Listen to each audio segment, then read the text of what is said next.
राजा जनक के शासनकाल में एक व्यक्ति का विवाह हुआ।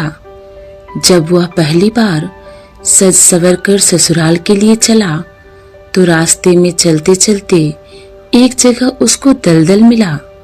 उसमें एक गाय फंसी हुई थी जो लगभग मरने के कगार पर थी।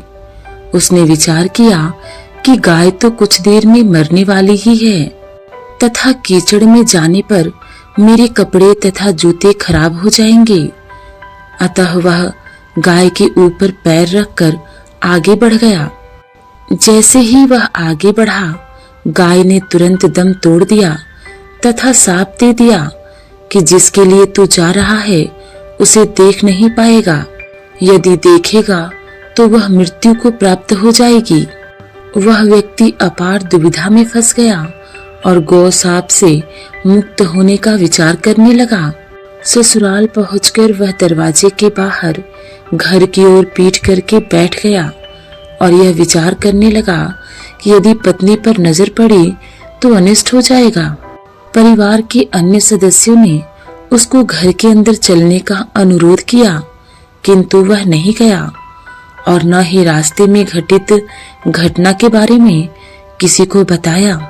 उसकी पत्नी को जब पता चला तो उसने कहा कि चलो मैं ही चलकर उन्हें घर के अंदर लाती हूँ। पत्नी ने जब उससे कहा कि आप मेरी ओर देखते क्यों नहीं हो, तो वह चुप रहा। काफी अनुरोध करने के उपरांत उसने रास्ते का सारा वृतांत कह सुनाया।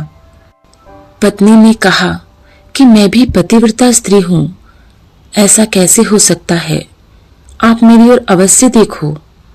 पत्नी की ओर देखते ही उसकी आंखों की रोशनी चली गई और वह गाय के शापवश पत्नी को नहीं देख सका।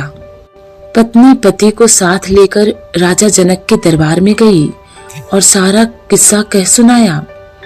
राजा जनक ने राज्य के सभी विद्वानों की सभा बुलाई और समस्या बताई और गौ साप से निवृत्ति का सटीक उपाय पूछा। सभी विद्वानों ने आपस में मंत्रणा करके एक उपाय सुझाया कि यदि कोई पतिव्रता स्त्री छलनी में गंगा जल लाकर उस जल के छींटे उस व्यक्ति की दोनों आंखों पर लगाए तो गौ साप से मुक्ति मिल जाएगी और इसकी आंखों की रोशनी पुनः लौट सकती है। राजा ने पहले अपने महल के अंदर की रानियों सहित सभी स्त्रियों से पूछा तो राजा को सभी के पतिव्रता होने में संदेह की सूचना मिली। राजा जनक चिंतित हो गए। तब उन्होंने आसपास के सभी राजाओं को सूचना भेजी कि उनके राज्य में यदि कोई पतिव्रता स्त्री है तो उसे सम्मान सहित राजा जनक के दरबार में भेजा जाए। जब यह सूचना राजा दशरथ को मिली तो उन्होंने पहले अपनी सभी रानियों से पूछा। प्रत्येक रानी का यही उत्तर था कि राजमहल तो क्या, आप राज्य की किसी भी महिला, यहाँ तक कि झाड़ू लगाने वाली, जो कि उस समय अपने कार्य के कारण सबसे निम्न श्रेणी की मानी जाती थी, से भी पूछेंगे तो उसे भी पतिव्रता पाएंगे। राजा दशरथ को इस समय अपने राज्य की महिलाओं पर आश्चर्य हुआ और उन्होंने राज्य की सबसे निम्न मानी जाने वाली सफाई वाली को बुला भेजा और उसके पतिव्रता होने के बारे में पूछा। उस महिला ने स्वीकृति में गर्दन हिला दी।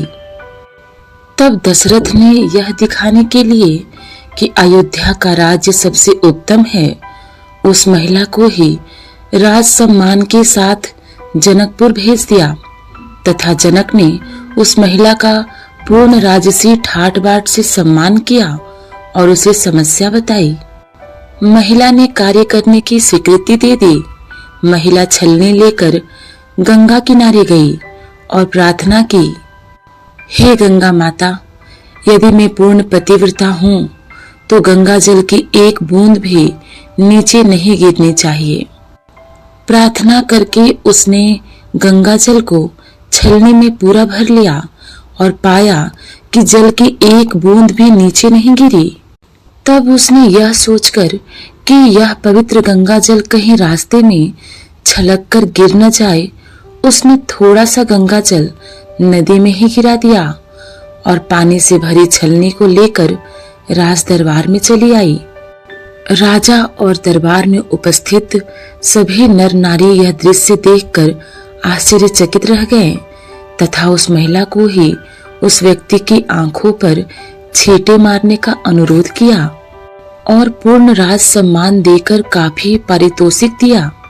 जब उस महिला ने अपने राज्य को वापस जाने की अनुमति मांगी तो राजा जनक ने अनुमति देते हुए जिज्ञासावश उस महिला से उसकी जाति के बारे में पूछा। महिला द्वारा बताए जाने पर राजा आश्चर्यचकित रह गए। सीता स्वयंवर के समय विचार कर कि जिस राज्य की सफाई करने वाली इतनी पतिव्रता हो सकती है तो उसका पति कितना शक्तिशाली होगा। यदि राजा दशरथ ने उसी प्रकार के किसी व्यक्ति को स्वयंवर में भेज दिया तो वह तो धनुष को आसानी से संधान कर सकेगा। कहीं राजकुमारी किसी निम्न श्रेणी के व्यक्ति को न वर ले, इस वजह से राजा जनक ने अयोध्या नरेश को सीता के स्वयंवर में निमंत्रण नहीं भेजा। किंतु विधाता की लेखनी को कौन मिटा सकता है। अयोध्या के राजकुमार वन में विचरण करते हुए अपने गुरु के साथ जनकपुर पहुंच ही गए और धनुष तोड़कर श्री राम ने सीता को वर लिया।